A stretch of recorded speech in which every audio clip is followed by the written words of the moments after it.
जय श्रीमनारायण। राधे राधे। प्रिय भक्तों, आज रविवार है और रविवार व्रत की आपको ढेर सारी शुभकामनाएं। यह व्रत आपके जीवन में सुख, शांति, समृद्धि और स्वास्थ्य लेकर आए। भगवान सूर्य देव आपकी हर मनोकामना पूर्ण करें और आपके जीवन को सुखमय बनाएं। इस पवित्र दिन पर आपके सभी कष्ट दूर हों और आपके जीवन में उज्ज्वलता और खुशियां आए। आज हम श्रवण करेंगे रविवार व्रत की पौराणिक कथा। तो बोलिए सूर्य भगवान की जय। रविवार व्रत की पौराणिक कथा के अनुसार प्राचीन काल में एक बुढ़िया रहती थी। वह नियमित रूप से रविवार का व्रत करती। रविवार के दिन सूर्योदय से पहले उठकर बुढ़िया स्नान आदि से निवृत्त होकर आंगन को गोबर से लीपकर स्वच्छ करती। उसके बाद सूर्य भगवान की पूजा करते हुए रविवार व्रत कथा सुनकर सूर्य भगवान को भोग लगाकर दिन में एक समय भोजन करती। सूर्य भगवान की अनुकंपा से बुढ़िया को किसी प्रकार की चिंता एवं कष्ट नहीं था। धीरे धीरे उसका घर धन धान्य से भर रहा था। उस बुढ़िया को सुखी होते देख उसकी पड़ोसन उससे जलने लगी। बुढ़िया ने कोई गाय नहीं पाल रखी थी, अतः वह अपनी पड़ोसन के आंगन में बंधी गाय का गोबर लाती थी।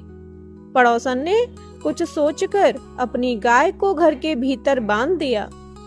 रविवार को गोबर न मिलने से बुढ़िया अपना आंगन नहीं लीप सकी। आंगन न लीप पाने के कारण उस बुढ़िया ने सूर्य भगवान को भोग नहीं लगाया और उस दिन स्वयं भी भोजन नहीं किया। सूर्यास्त होने पर बुढ़िया भूखी प्यासी सो गई। प्रातःकाल सूर्योदय से पूर्व उस बुढ़िया की आंख खुली तो वह अपने घर के आंगन में सुंदर गाय और बछड़े को देखकर हैरान हो गई। गाय को आंगन में बांधकर उसने जल्दी से उसे चारा लाकर खिलाया। पड़ोसन ने उस बुढ़िया के आंगन में बंधी सुंदर गाय और बछड़े को देखा तो वह उससे और अधिक जलने लगी। तभी गाय ने सोने का गोबर किया। गोबर को देखते ही पड़ोसन की आंखें फटी की फटी रह गईं। पड़ोसन ने उस बुढ़िया को आसपास न पाकर तुरंत उस गोबर को उठाया और अपने घर ले गई तथा अपनी गाय का गोबर वहां रख आई। सोने के गोबर से पड़ोसन कुछ ही दिनों में धनवान हो गई। गाय प्रतिदिन सूर्योदय से पूर्व सोने का गोबर किया करती थी और बुढ़िया के उठने से पहले पड़ोसन उस गोबर को उठाकर ले जाती थी। बहुत दिनों तक बुढ़िया को सोने के गोबर के बारे में कुछ भी पता न चला। बुढ़िया पहले की तरह हर रविवार को भगवान सूर्य देव का व्रत करती और कथा सुनती रही। लेकिन सूर्य भगवान को जब पड़ोसन की चालाकी का पता चला तो उन्होंने तेज आंधी चलाई। आंधी का प्रकोप देखकर बुढ़िया ने गाय को घर के भीतर बांध दिया। सुबह उठकर बुढ़िया ने सोने का गोबर देखा तो उसे बहुत आश्चर्य हुआ। उस दिन के बाद बुढ़िया गाय को घर के भीतर बांधने लगी। सोने के गोबर से बुढ़िया कुछ ही दिनों में बहुत धनी हो गई। उस बुढ़िया के धनी होने से पड़ोसन बुरी तरह जल भुनकर राख हो गई और उसने अपने पति को समझा बुझाकर उस नगर के राजा के पास भेज दिया। सुंदर गाय को देखकर राजा बहुत खुश हुआ।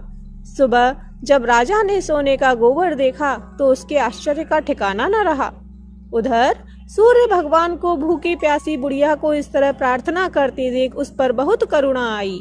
उसी रात सूर्य भगवान ने राजा को स्वप्न में कहा, राजन, बुढ़िया की गाय व बछड़ा तुरंत लौटा दो, नहीं तो तुम पर विपत्तियों का पहाड़ टूट पड़ेगा, तुम्हारा महल नष्ट हो जाएगा।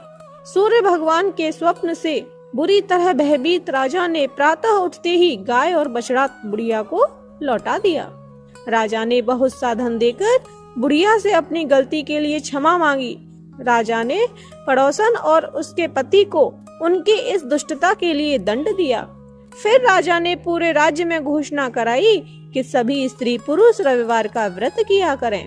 रविवार का व्रत करने से सभी लोगों के घर धन धान्य से भर गए।